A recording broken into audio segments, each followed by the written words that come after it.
Bila ni Sazni berada di bandar Pasir Mas, betul-betul dekat dengan bandar. Pas perabot saya ni, belakang perabot saya. Okey, kita ada banglo ni untuk dijual. CF dah dapat. Okey, cuma yang uniknya dia punya entrance daripada belakang ni ikut tepi ni. So masuk, dia punya ruang parking di luar. Kalau yang mana-mana nak buat homestay ke apa, boleh renovate, buat post parking memang luas lah. Sini kalau mau lagi molek, okey, kalau boleh buat entrance ikut depan, sebab lah ni entrance dia ikut tepi. Okey, pintu dia ikut tepi dah. Okey, jom saya buat masuk. Okey.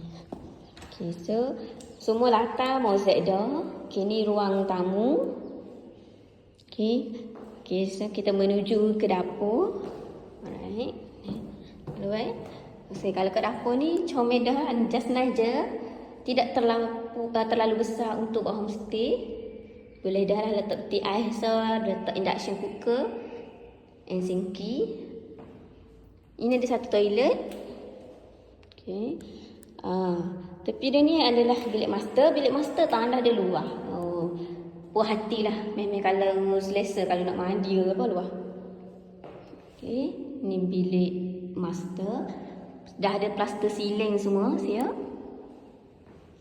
Okey. Dan kita menuju ke bilik lagi 3. Total rumah ni ada 4 bilik dah.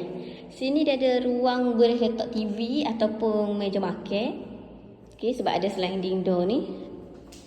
Tepi ni luas lagi. Okey.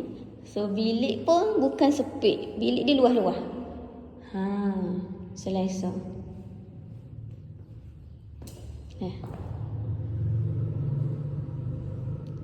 Tiga bilik ni dia ada satu bilik air lah. Berkongsi bilik air ni yang selesa. Okay, ni bilik nombor 4. Pun luas juga. Bukannya, walaupun letak katil double, katil queen pun masih selesa. Kalau katil single ni boleh letak 2 ni.